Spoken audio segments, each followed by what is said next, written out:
U2 just performed their final concert at the Las Vegas Sphere on March 2nd, 2024. They celebrated over 40 years of being a band with 40 nights at the arena.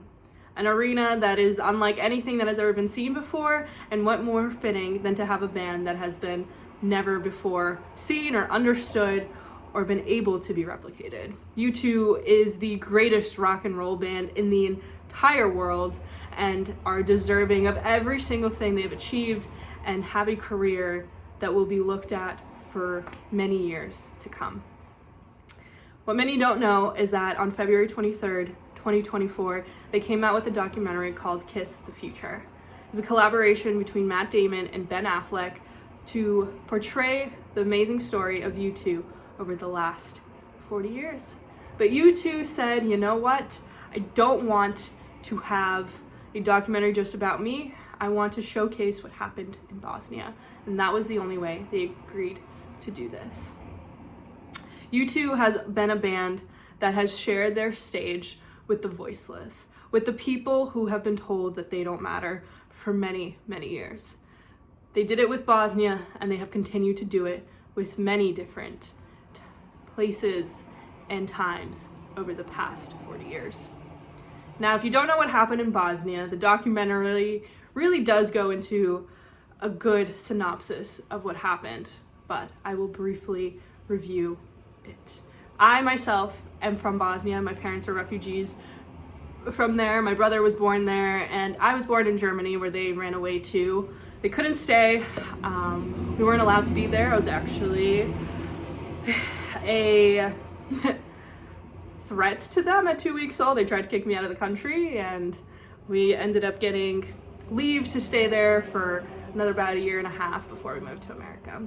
So getting to see U2, one of the biggest bands in the world, talk about a country that has less than 5 million people and to share their stage meant a lot to me, and I know to all of those who watched. The documentary opens with the breaking down of the Berlin Wall, where the end of communism really was represented in the falling of the wall in 1989. And the fall of Yugoslavia also ended during that time when President Tito died. And Serbia at the time had all of the armies, had all of the soldiers, and one day they decided to invade Bosnia. There had always been contentious religious wars in the region, in the area, because of minor differences, but this had been the time where they took center stage, and Bosnia was forced to flee. The Bosnians were forced to flee. Many fled to other countries, but some weren't allowed to. In Sarajevo, there was a blockade, no people allowed to come in or leave for 4 years. What was allowed to come in was food and aid from other countries. And that is pretty much where the story begins. There was journalists who really decided to step in and to document what was going on. And they openly admitted that this was the first time that journalists were being targeted, and that many of them were risking their lives, and they had footage of journalists being shot at and risking their lives. And among them was humanitarian aides who decided to come in to provide food and water and aid, and also to spread as much joy as they could. One of them was named Bill Carter. And Bill Carter was fairly young, and so were the other people that he came in on a truck in. They went through Sniper Valley. They went through different places throughout Sarajevo to get to the people where they were almost killed and bombed at and shot at, and decided to keep going because they knew that the people on the other side needed their help. And that is an inspiration in and of itself, to see people willingly put their lives at risk and being okay with that, because those people needed the help, and at the end of the day, those people really couldn't do anything for them in return. But what these people did was inspire hope and Hope was something that they all who lived in the city, who were young, there was many people who were college age, who were just out of high school, who didn't get to go to school for those 4 years, and all they had was to cling onto this idea that they were still alive and that they were going to celebrate that as much as possible. So every night in the depths of one of the buildings, they had concerts. They had a band that was well known around the area perform every single night, and they even showed that one night one of the drummers, the lead drummer, had his arm blown off, and they wrapped it up with duct tape and he continued to perform.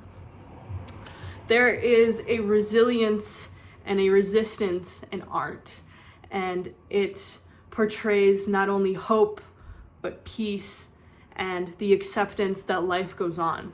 All of them had to decide that they were not going to take my life from me until the day that they took it away.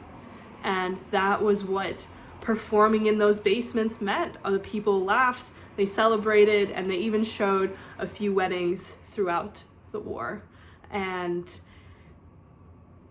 growing up as a child of refugees and growing up as a child that heard these stories, it is amazing to see how willing people are to continue their life despite what has happened to them and despite all the people who turn against them. And for me personally, it's been quite a hard few weeks.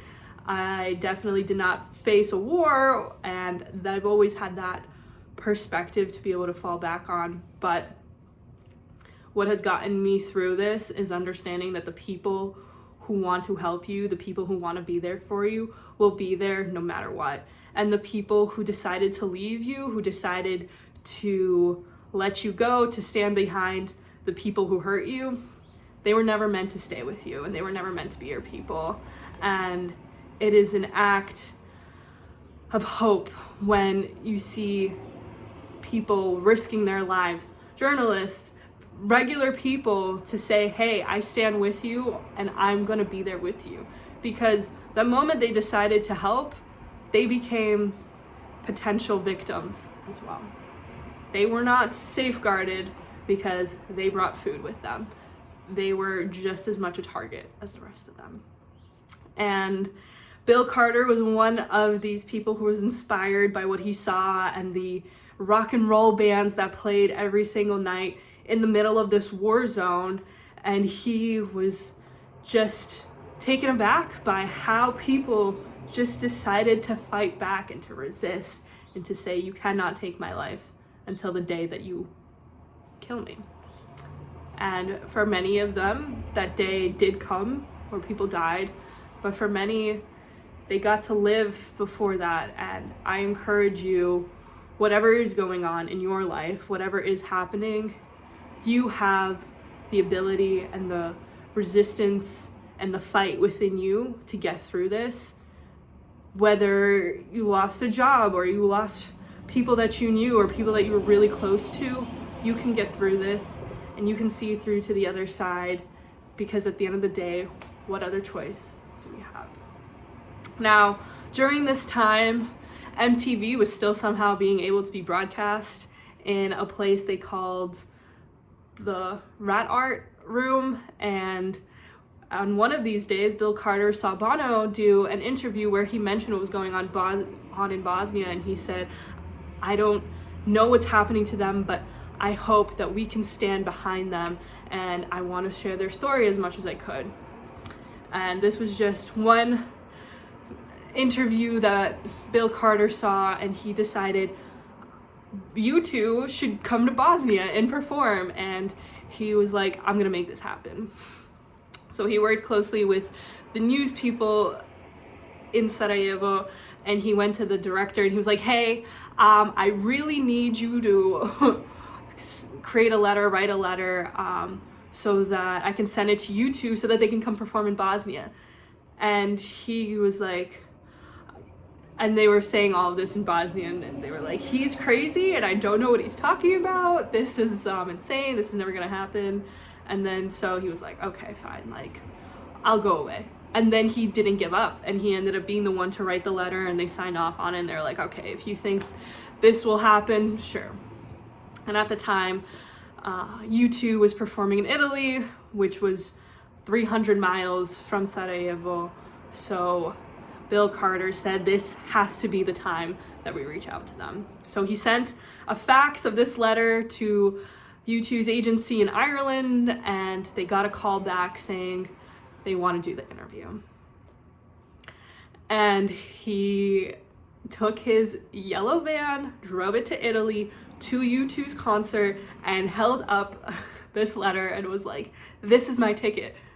He almost got arrested, he got tackled by the security guards, but he was able to eventually get through them and to see Bono and have an interview with him.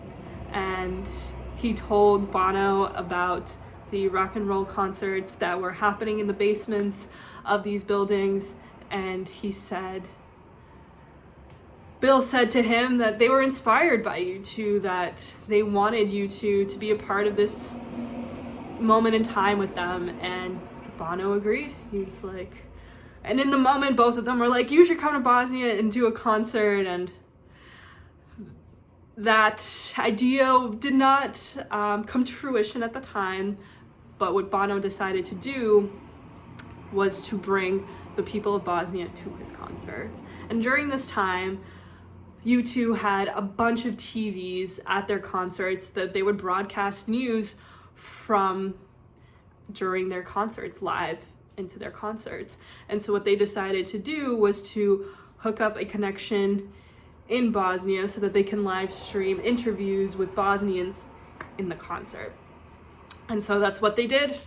They had the first show in Stockholm, and one of the guys that he interviewed had his fiance living in Stockholm, so he was able to send a message to her through this concert, and he said, I hope she's there, and if not, you know, thank you for the opportunity to speak to you guys. And you could see Bono's reaction every single time of just this sadness and this acceptance that there wasn't really much that he could do except to share their story, and you could see that he felt it wasn't enough. And in some ways that's true, but in a lot of other ways people finally heard about what was going on, and they continued to do this for quite a few nights until his agency finally stepped in and said, this is enough, we can't do this anymore, this looks like reality TV, and this is not why people are coming to these concerts. So they stopped, the war continued, and the people continued to do what they could with the rock and roll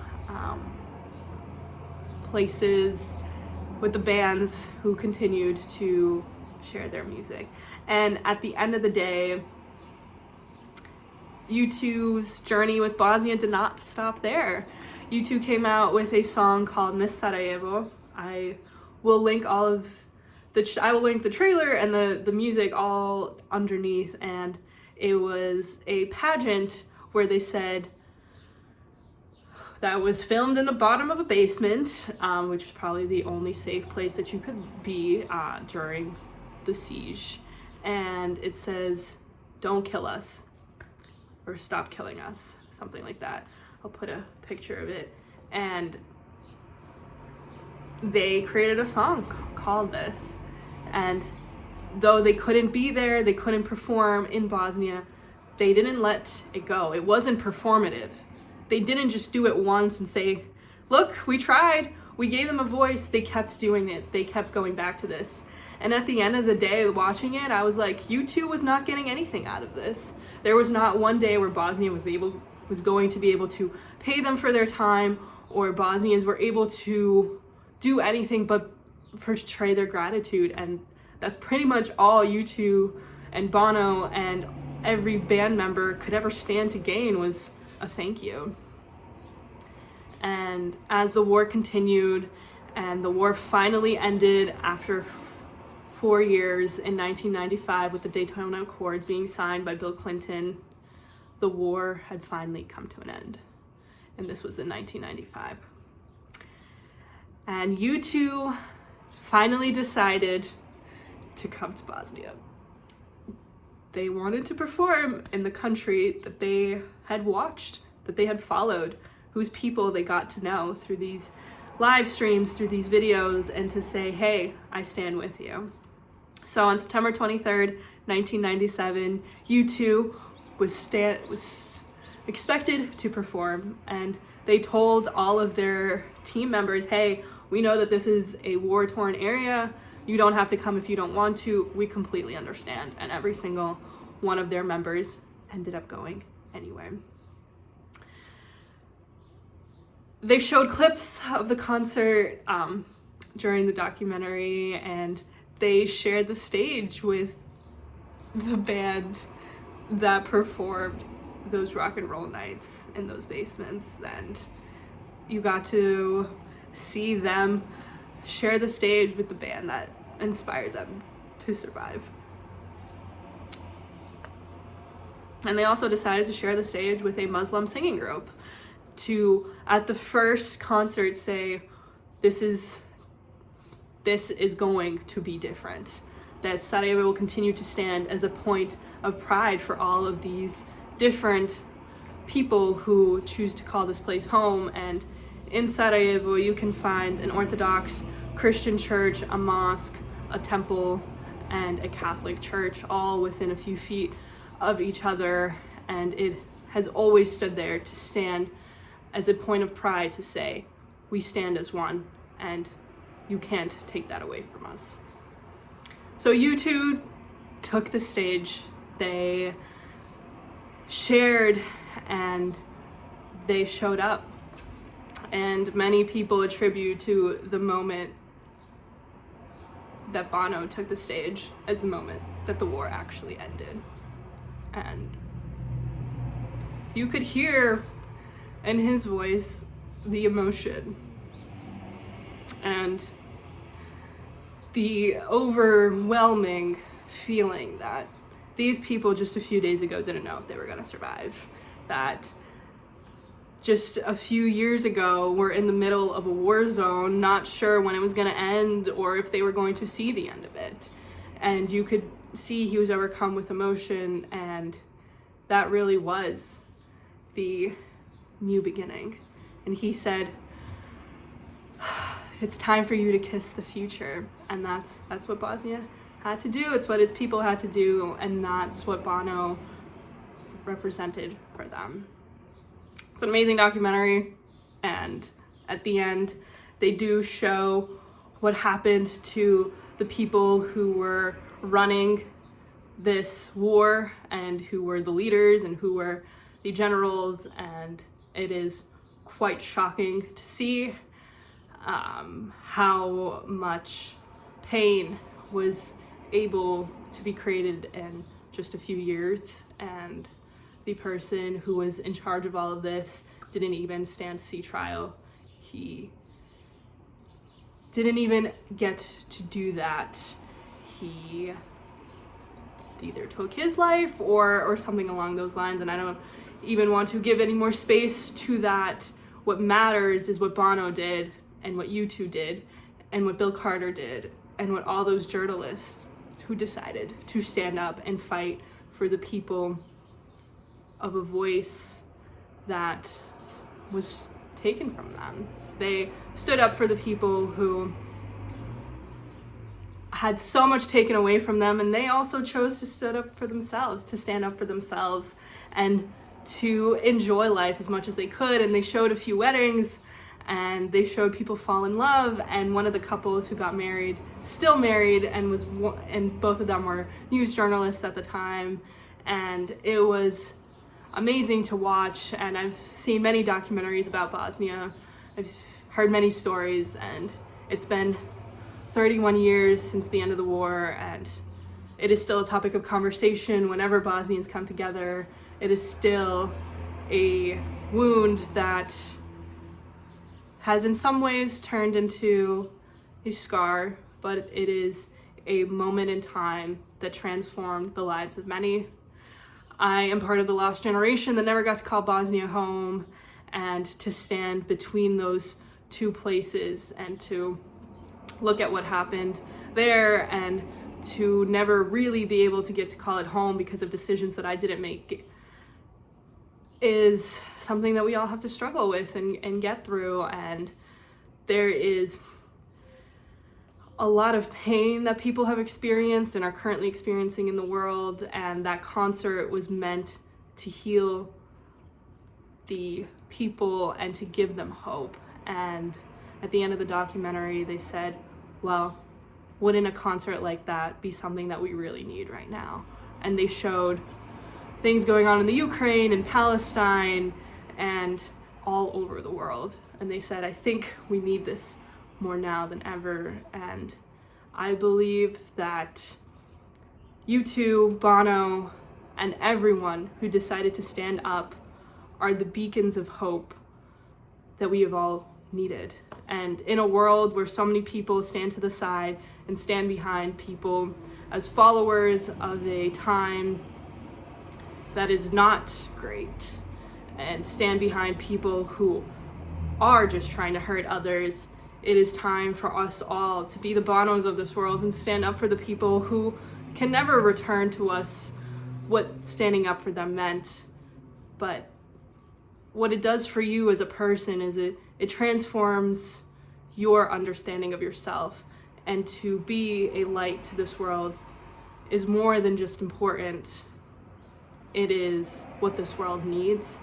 So for all the things that have happened to me, to my family, when I was a little kid to a few weeks ago, I choose to give a voice to those who stand up for others, who chose to stand behind me, who chose to be with me in this moment of time. And I want to let go of everyone else and everything else that has tried to stand in my way and tried to hold me back and tried to hold the people of Bosnia back. Bono and U2 have over 40 years of sharing their love and their hope and their light to this world. And I cannot imagine the more powerful or valuable story to be shared. And I can't wait to see what the next 40 years looks like for them, for Bosnia, and for all the people who decide to say, enough is enough, you matter, we all matter, this is our world. So whatever you're going through, you will get through this. I hope that you go forth and understand that this world, as it has always been, is yours. Thank you.